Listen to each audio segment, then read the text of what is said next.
इस समय हम मौजूद हैं जम्मू कश्मीर के आरएसपुरा सेक्टर में और मेरे पीछे आप देख सकते हैं ये बाल सुधार गृह है यहाँ का। और यहाँ से कल 3 कैदी जो है भागने में सफल रहे। दरअसल ये जो 3 कैदी हैं इनमें 2 पाकिस्तानी हैं, इसीलिए इस पूरे इलाके में सनसनी मची हुई है।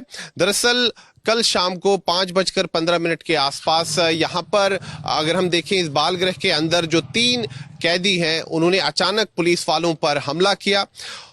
उनके पास एक देसी कट्टा भी था, यानी कि देसी पिस्टल भी थी, और उन्होंने पुलिस वालों पर हमला किया और फिर बाद में वो यहाँ से भागने में सफल रहे। सामने ही दीवार है, उसको फांद कर वो यहाँ से भाग गए। उसके बाद इस समूचे क्षेत्र में जो है गहन तलाशी अभियान चलाया गया।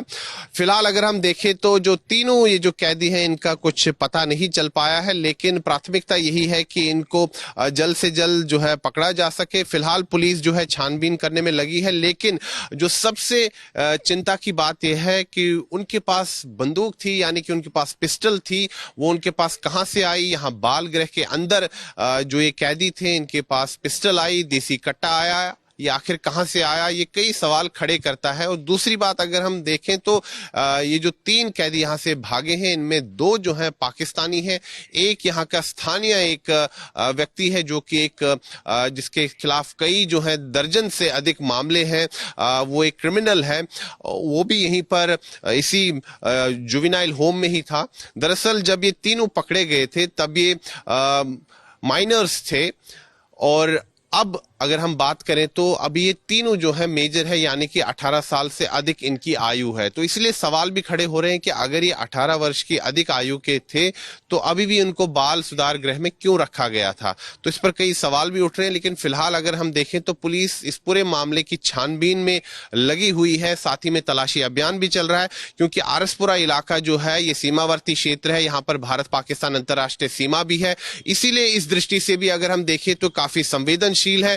कई कयास लगाए जा रहे हैं। ये भी बताया जा रहा है कि हो सकता है ये जो 2 पाकिस्तानी जो है जो यहाँ से भागे हैं, हो सकता है वो सीमा से पाकिस्तान की तरफ चले गए हो। लेकिन ये फिलहाल जांच का विषय है, कई एंगल्स पर जांच चल रही है। फिलहाल अगर हम देखें तो पूरे क्षेत्र में देखिए पूरा रिहायशी इलाका है, तो यहाँ पर भी पुलिस अगर हम देखें तो कल शाम से ही लगातार यहाँ जो है छानबीन कर रही है, तलाशी अभियान कर रही है। फिलहाल जो ये तीनों कैदी यहाँ से भागे हैं इनका कोई अता पता नहीं है। पुलिस जो है पूरी तरह से अगर हम देखिए इस पूरे क्षेत्र को ने खंगाला है। अभी भी तलाशी अभियान चल रहा है, क्योंकि कल अंधेरा हो गया था, तो इसीलिए अंधेरे का फायदा इन तीनों कैदियों को मिला होगा।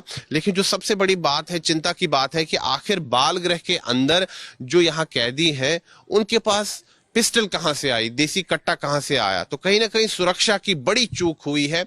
और जब वो यहां से भागने में सफल हो गए तो वो कहां गए? ये एक बड़ा अभी इस पर एक प्रश्न है कि आखिर वो गए कहां?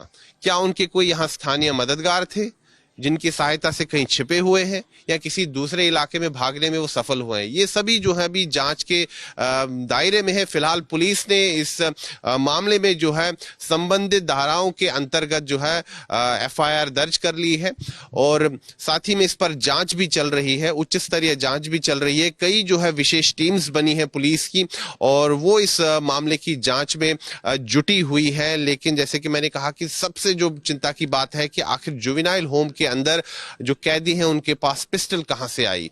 नंबर 2, जो पाकिस्तानी कैदी हैं वो भी 18 वर्ष की आयु पार कर चुके थे, और जो स्थानीय जो एक व्यक्ति यहां पर इस बाल गृह के अंदर था वो भी 18 वर्ष का हो चुका था, यानी कि 18 वर्ष की अधिक आयु उनकी थी। तो आखिर अगर ये 18 वर्ष की अधिक आयु के थे तो अभी तक भी यहाँ जुवेनाइल होम के अंदर ही क्यों थे? तो कई प्रश्न ये पूरा मामला उठाता है, और कहीं ना कहीं सुरक्षा में बड़ी चूक हुई है, और पुलिस फिलहाल इस पूरे मामले की जांच में जुटी हुई है।